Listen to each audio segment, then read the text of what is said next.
the better you are at communicating with AI, the better you become at communicating with humans.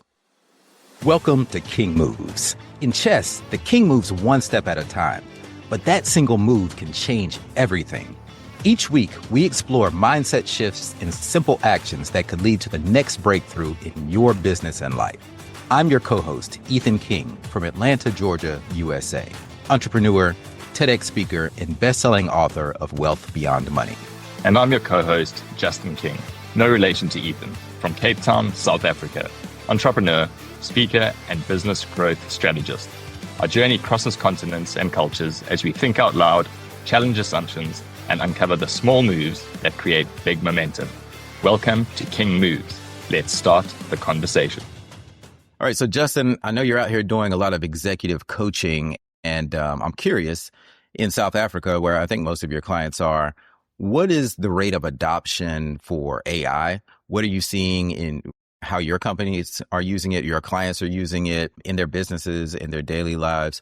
I'm just curious how they're implementing AI. Yeah, I'm curious how they're implementing AI as well. It's a good question. I think what is, and this is going to sound like a silly answer, what is undeniable is that the adoption of being interested in implementing AI is sky high. And that's an interesting one because I haven't always seen that with changes in technology or changes in the way things work previously. Some people were quite happy to live with their kind of head in the sand, knowing that, this isn't really going to impact me or my business or whatever it is.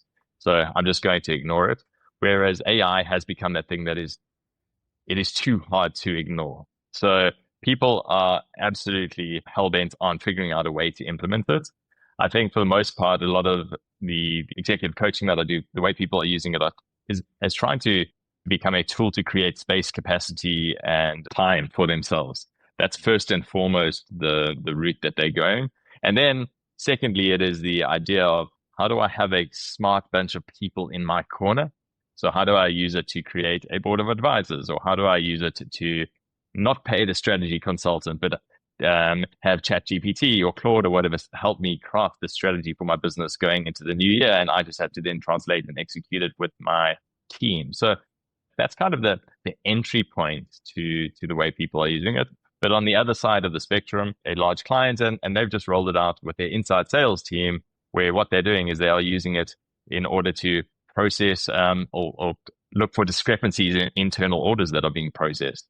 So as orders for their goods are coming through, that's being captured by the inside sales team. That is then going through let's call it an AI algorithm, and they're looking for discrepancies between what the client has requested, what has been sent through to the manufacturer, and they're trying to nip that in the butt or catch it early so that they don't have any massive issues on hand. And it's worked well so far. So there's really there's a vast spectrum of how it is and isn't being used. But you and I have spoken about this before. What I do see, it's overwhelming. It's an overwhelming space. And that's why humans like you exist, is to try and reduce that overwhelm and make it something that can be, it's bite-sized pieces, and you can spend 2 hours with Ethan and walk away with some functional applications that you've rolled out in your business. Yeah, that's my goal. That's what keeps me busy, is because that's the main thing I hear is, I know we should be using AI, but I have no idea where to start.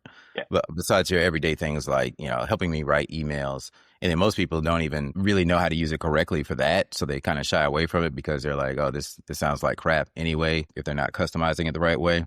But yeah, I'm curious to see, because, there's that statistic that's been flying around about the MIT study. It said that 95% of businesses reported zero ROI on their AI investments when they did an examination. I guess it was like Fortune 500 companies or something. So, my goal is to try to get what are the 5% doing that are seeing a return on investment, and how can we implement that in our businesses through practical ways that anybody can do. We start with, first of all, customizing it, then looking at your day-to-day workflows and looking for, first of all, what are the repetitive tasks? And then where are your constraints, your time blockers? And if we can attack those, then that will free up your entire team. And most of your repetitive tasks, if you're doing anything in a web browser that doesn't require a lot of decision making, say it's filling out forms or data entry, entering things on a spreadsheet, whatever, you could probably have AI do at least 80% of that for you. Even if you're putting in an agent mode or using an agentic browser like ChatGPT Atlas or Perplexity Comet, it's just a matter, it's really the biggest thing is the mindset shift in thinking, how can I automate this? And it's usually something that is boring to you or mundane. Like, get all of that stuff off of your plate so you can enjoy doing the things that you love to do. That's the message I preach. Have you noticed in your experience that people, as a first foray into AI, they generally try to get it to do really sexy things rather than, to your point now, looking at the boring, focusing on the mundane and how do I remove that from my day to day? And then I can spend more time on doing the sexy things that I'm wanting to do in my business. Yeah, you're probably right about that they do, because think about how you were introduced to AI. Like the first use case is maybe, it can write this whole thing for you. I remember when ChatGPT Yeah. first came out, there were people talking about, oh, you could just tell AI to write a book for you and it'll write the whole book. Well, yeah, it will, but it's going to be an absolute crap book that's terrible, short, inauthentic, full of cliche words. There's no soul to it. So I think when people are introduced to its capabilities that way, and that it'll say yes to basically any request outside of certain safety guardrails, then I think people do want to try it for those, I think you said, sexy things, right? Whereas the real power is in the very simple tasks that you can, if you could offload it to a human being. Let's say you had a college intern who you hire for the summer, and you want to give them some easy tasks that to take off your plate, or everyone in your company, things that nobody wants to do, but you want to give it to this intern and they get to get some experience. And you type up a document and you teach them, here's how you do this step by step. If you could do that and everything can be done inside of a web browser, then you could do it through AI. Any type of step by instructions written in plain English could be a prompt that you put into an agent, like a ChatGPT agent mode or some type of agentic browser. And so when you think of it that way and you get detailed with the prompting, then it makes it easier. And another thing that I teach is that the better you are at communicating with AI, the better you become at communicating with humans. Because Interesting. we often leave gaps in our communication and we don't realize it. Think about if you're a business leader, you're delegating a task to someone else, you're leaving out a lot of things that are in your brain, but you're not telling the other person that important step that they need to do in order to execute those important details along the way. When you try to delegate something to AI, you quickly see it missing that step and you have to tell it, oh no, click over here in the top right corner of the screen on the blue button sometimes, because sometimes it does get hung up. As smart as AI is, it's kind of a dumb child, So when you think about each one of those details and over communicating to get the expectation so it can meet your expectations, if we do that same thing with humans, then our businesses would probably be a lot more smoother operating. Yeah. So what would be the first, as an individual, and let's not go step into speaking about businesses just yet, but as an individual, what would you suggest is a great thing for a first time AI implementer to look at automating in their lives as a way to save some time, get some time back? Generally speaking, broad brushstrokes. What's a good starting point? It's tough for me to think about that outside of any type of work realm. But, they say the number one use of AI is as a therapist. That's what most people use it. Which it's a good one, especially the more it knows about you, then the better it will give you more sound advice. So you need to get in there, flesh out your custom instructions, use it a lot, tell it to memorize things about you, add it to your memory, because the more it knows about you, it needs to know about where you are present day, and also tell it your goals as to where you want to go in the future. Then it can help you the best, because if you leave those areas vague, it might give you advice. It might give me advice that would be more suitable for Justin than it would be for Ethan. So really customizing it and tailoring it, that's probably the first thing. I do think it can be used responsibly as a therapist or a coach of sorts, but it has to know about you, where you are presently and where you want to go in as much detail as possible in order to be useful to you. And then once you do that, then you can use it for all other types of things. I mean, I've had ChatGPT. For example, I had a light switch that needed to be changed on the outside of my house. And I just put ChatGPT in agent mode. And I said, hey, go find me an electrician that can replace this outlet for me, and find the top three, choose the highest rated one, and fill out a form on their website and book an appointment for me. And I just went on a walk, and it had done it for me. And then the electrician showed up the next Monday. So like making it your personal assistant should be the goal for everyone. And then, and this is what I teach too, because you want to get your employees to adopt it, or if you manage people, but a lot of people are resistant to it. But when you show people how it can benefit them personally, and it's not just another work tool, it's not another software, a burden that I have to learn for work. When you show them, oh, this is cool and it'll benefit you in your life personally. And you can also use it for work. Once they understand how to use it personally, then it makes it the transition that much easier to, here's how I can use it for work as well. Yeah, the crazy thing, and I think what we've got to do is wrap our heads around the fact that, and I'm trying to think of a good example, but this is going to be the way that we all function going forward, the way that we all work going forward. And I mean, you and I were speaking about in the year 2000, we wouldn't have been able to have this conversation. Right. We wouldn't have been able to be recording this conversation in this way, rather. And this is just now how we operate. We don't even think about that. I was thinking when I was traveling as a youngster, I had to put money onto an international call card and go to a phone box and call home, because it wasn't just easy to make a WhatsApp phone call, which is what we've all become accustomed to now. The other example of crazy things that we used to have that we don't have now, I asked a group of individuals, do you remember what a choke was? A choke in your car, as in the little lever that you pulled out to inject more fuel if the car was really, really cold in the morning and it wasn't getting started.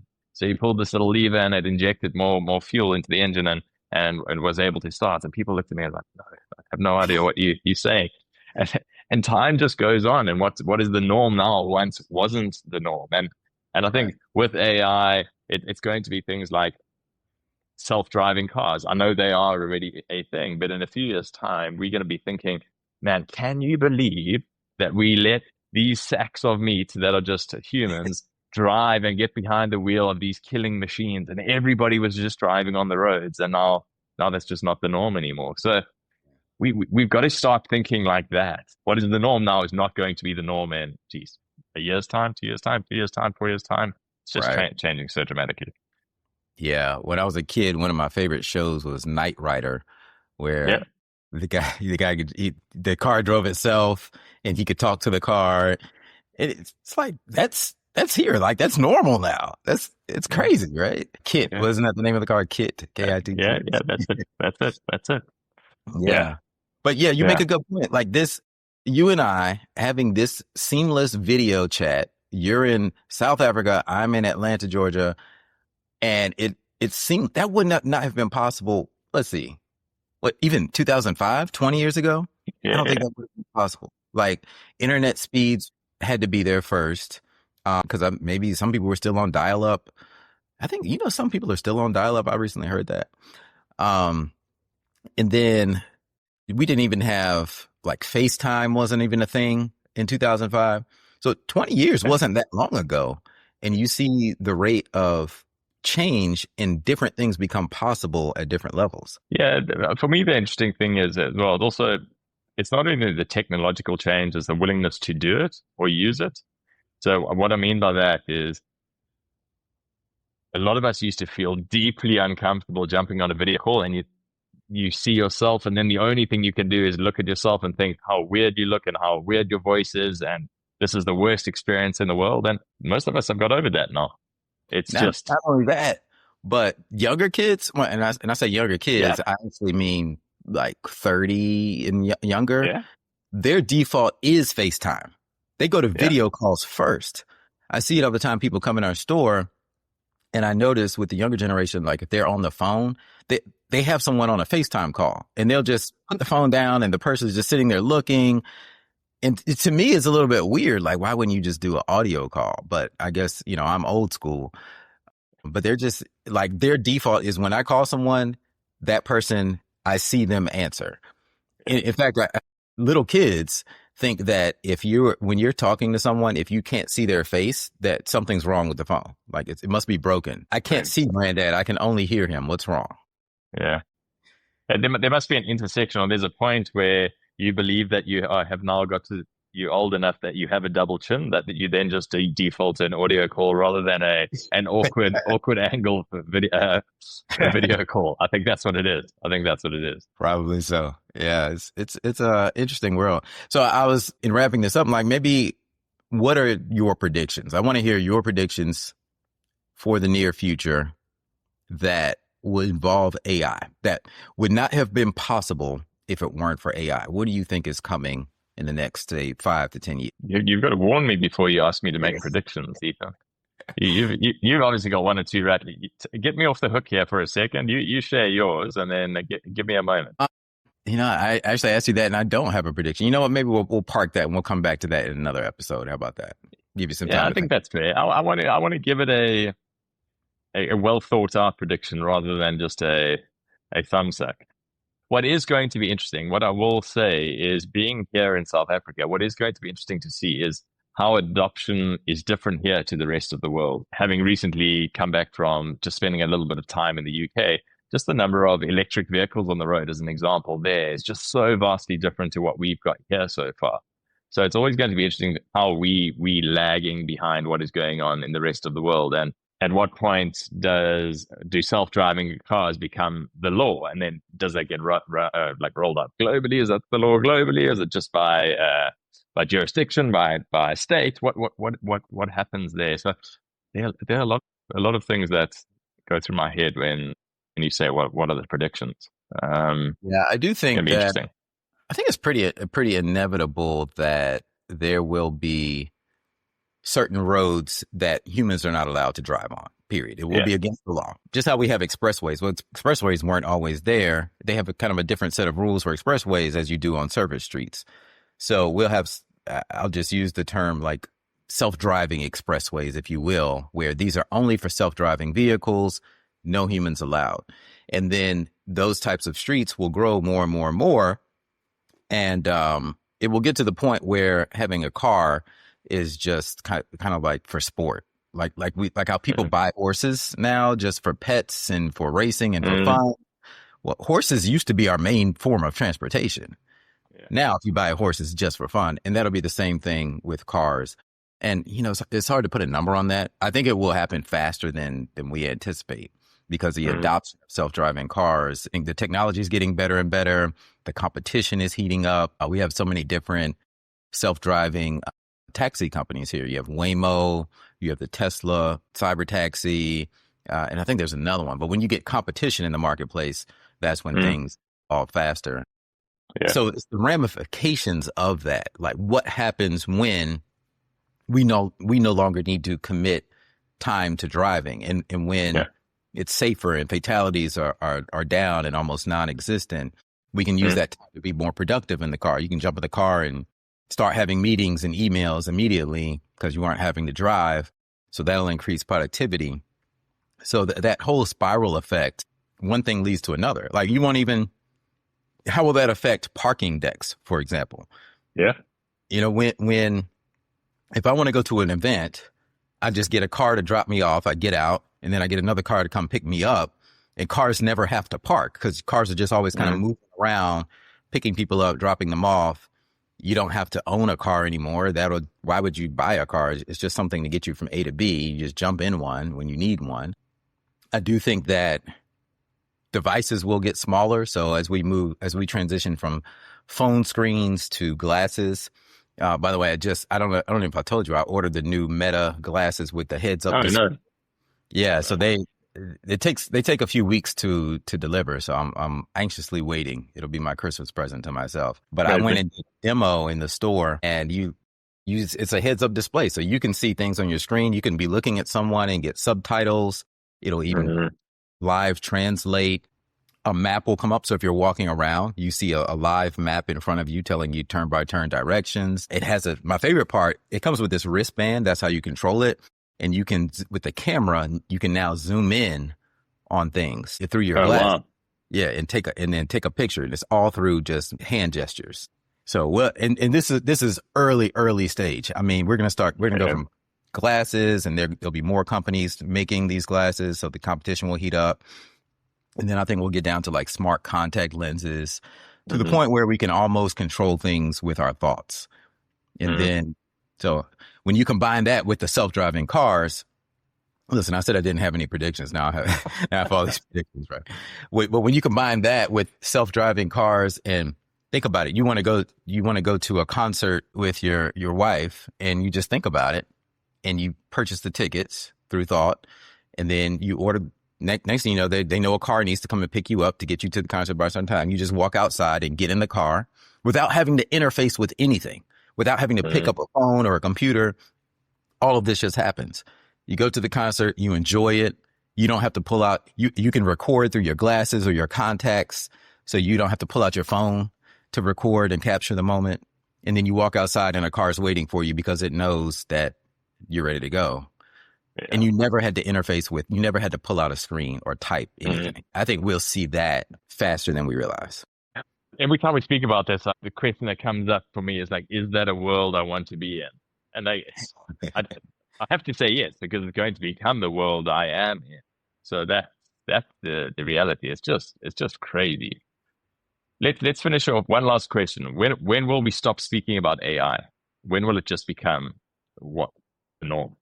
Let's see. My prediction is in the next 3 to 5 years, it won't be a big thing. Like how we don't go around saying, "Oh, are you going to get on the internet today?" Exactly. It's part of our lives. Back in 1995 to 2005, people did say the word internet a lot. I guess it was kind of a buzzword. And AI will become a part of our lives, but we won't go around talking about AI. So that's my prediction. Next 3 to 5 years. What do you think? Yeah, I would probably lean closer to 5 years. Again, it would be interesting. It might not be as it may not be spoken about as much in the US, which is probably a kind of melting pot of where a lot of this is happening. We're a little bit more removed from it. So yeah, I would say 5 years. 5 years, it's just not going to be a thing. The example I had in mind was exactly the same as yours. Hey man, I'm jumping on the internet today. It's just, we just don't say that. Yeah. So it will be technology, the rate of change. Have you seen this new thing? It's not going to be AI did this. That'll be accepted. That is what is happening. Yeah, 100%.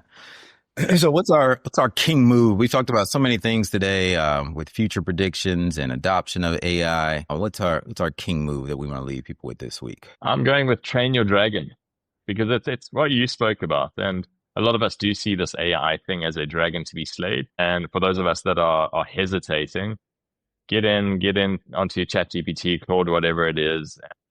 Let your starting point be training it well. And then off the back of that, you'll be able to figure out what use cases. And at least you set up for success when you want those use cases to come in. But set it up for success. So train the dragon. Yeah, definitely. Get started now. If you've been putting off AI because you're thinking, "Oh, I'm already behind. It changes too fast." Don't let that stop you. Just start somewhere and start using it, because it's going to change it. It's going to accelerate at such a fast pace that you're going to get left behind, and it's just going to compound. And you don't want to be like a Luddite, 2 years from now, where you can't even catch up because you don't even know one thing is stacked on top of another, and you don't even understand it because you didn't start now. So just commit, at least 20 minutes a day if you're not doing something at all. Commit 20 minutes a day to diving in, having conversations with AI, and ask. That's the beauty of this. You can ask AI how to help you. If you don't know where to start, say, here, just turn on your microphone, go into AI, turn on your microphone and say, "I'm going to tell you some stuff about me. Here's what I do for a living. This is what my life is like. How can AI help me? Give me practical ways." And it will tell you how to use itself. So that would be my king move. Being a good one. I'm sure they got hopefully a couple of nuggets hidden in here for the listeners, but Ethan, thank you. That's a wrap for today's episode of King Moves. Remember, in chess, like in business, one right move can change everything. Take today's action step, make your move, and build momentum. If you found value in today's episode, share it with someone who's ready for their next breakthrough, and don't forget to subscribe so you never miss our weekly conversations. Until next time.